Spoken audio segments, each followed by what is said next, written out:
So what's going on guys, Kate is here and welcome back to a brand new video. For today I will show you the new best Diablo Immortal class guide in 2023. So this game in general has bunch of fun classes to play, and we have a very unique variety to choose from. But the big question is, which classes are actually good for the specific activities that you want to do? So I've done a bunch of testing and here are the strengths and weaknesses of each class and much more. So if this sounds interesting to you, then let's get right into it.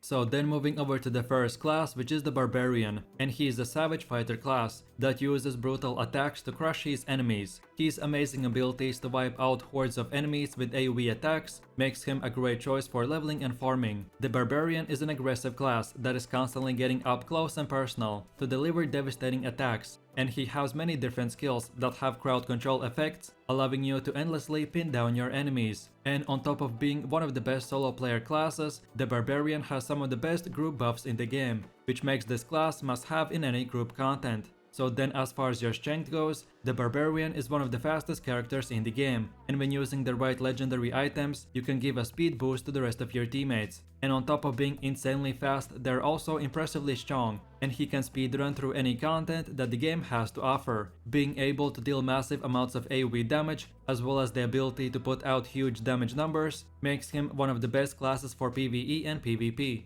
And then lastly, if this wasn't good enough, then at the endgame, the barbarian gives all his teammates plus 25% increased damage buff and much more. So then with that said, now let's move over to the weaknesses, and the barbarian has to get close to his enemies, which comes with great risks, because when content gets harder, and as you climb the ranks of challenging rifts and different dungeons, you will feel a considerable need to focus on your defense. So overall the barbarian's positives are that he has high AoE damage, fast melee playstyle, is one of the strongest classes in PvP, you have many crowd control options, and then lastly, you can give your teammates amazing group buffs. But then for the negatives, the barbarian takes damage constantly, he has low single target damage and long cooldowns, and then lastly, being a melee class in the endgame raids will be a bit harder than just safely doing damage from a range. So if you want to be a warrior with a very high damage, then this is the class for you.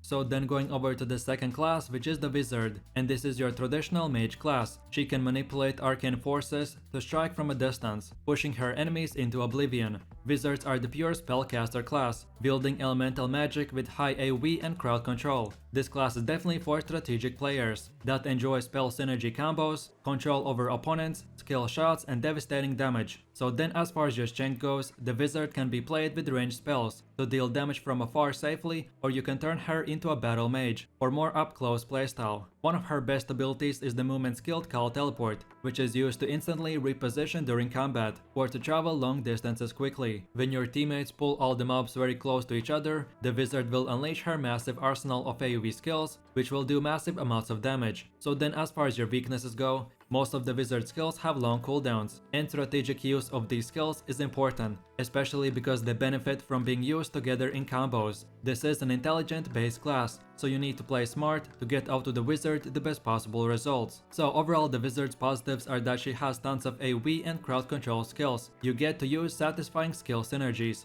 If you like to play tactically, then you can do even more damage than normal. Then as well you can fight at range or close quarters. And then lastly, this class has good mobility skills. And then for the negatives, you have very long skill cooldowns. You rely a lot on skill combos. Then as well you can take significant damage if you're not careful. And then last but not the least, this class lacks any significant group buffs. So if you want to be a mage and a massive damage dealer, then this is the class for you.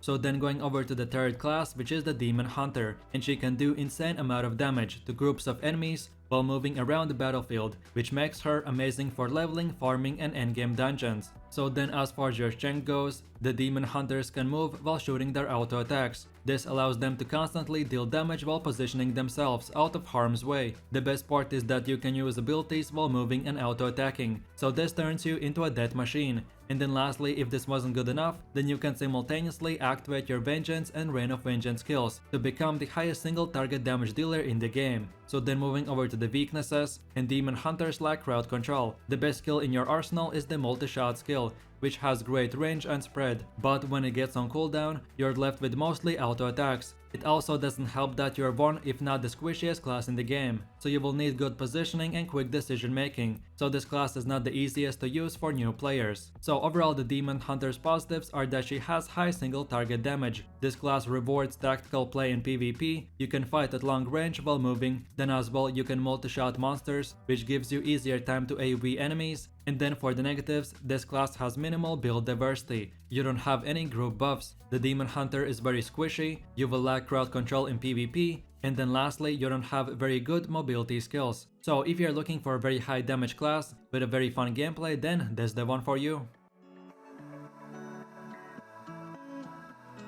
So then going over to the next class, which is the Crusader, and this is a paladin type of class that wants to remove all evil from this world. The Crusader charges forwards on their glorious mission, leading your party with high AoE damage, incredible speed and party-wide buffs. As a Crusader, you will quickly crush groups of weak enemies, as almost every skill at your disposal is very good at AoE based damage. So then moving over to your strengths, and the Crusader is a melee and AoE damage based class, with the fastest overall movement speed in the game. If damage becomes a problem, the Crusader has defensive skills, such as Punish for improved block chance, or Conjuring of Light to make you and your party invulnerable for a short duration. Crusaders also fill a party role as a scout/tank, dealing AoE damage to monsters, triggering events, and pulling enemies together to then use big AoE skills. Then as far as your weaknesses go, the Crusader is vulnerable to stunts and interrupts, causing you to immediately lose the entire duration of your abilities. Most builds for this class relies on casting other skills before casting your main damage dealers, so this further decreases your damage during stuns and interrupts.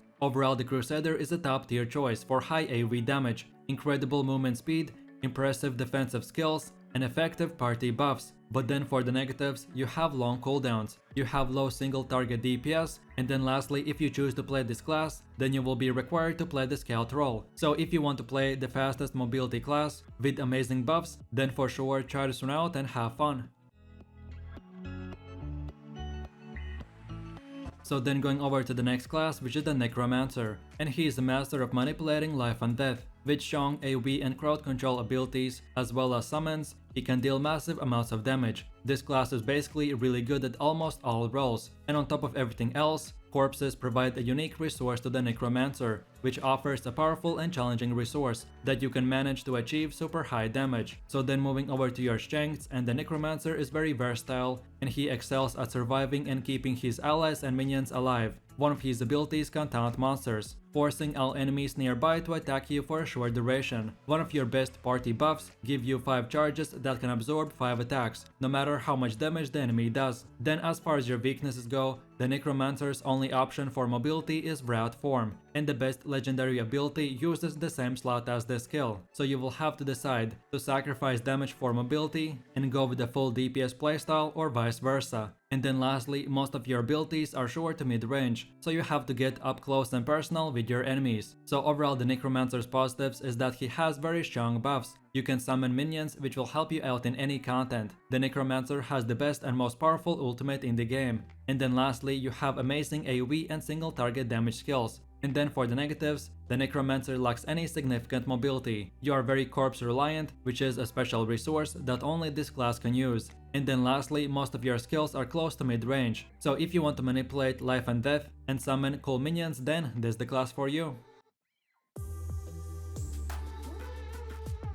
So then moving over to the last and final class, which is the Monk, and he is a master of martial arts. He is a fast-paced fighter that in PvE can deal quick hits and does pretty nice DPS. The combat for the Monk is action-packed, and you will be able to use different skills together to create a bunch of devastating combos, which will result in a fast and agile melee fighting style. So then moving over to your strengths, and the Monk is a melee damage class with the biggest arsenal of group supporting skills, but this will not force you to assume a dedicated support role in parties, so you can go full DPS, half in support, half in DPS, and much more. So then as far as your weaknesses go, while the Monk has variety of skills available, most of them depend on the playstyle, which leads to less variety in actual builds. The Monk's main single target ability is a pet skill, with a long cooldown, that if he gets distracted, you can find yourself slowly losing DPS against tanky bosses. And then lastly, you are required to use your skills in the right order for the best efficiency possible, which makes this class more difficult to play and easy to interrupt. So overall, the monk has great mobility, high AoE damage, he's very fast paced, and you get very nice party and shield buffs. But then for the negatives, you rely a lot on skill combos. Then this class requires consistent input, which means that you will be spamming your normal attacks and skills 24/7. And then lastly, you have limited abilities for solo content. So if you want to be a fast and agile martial artist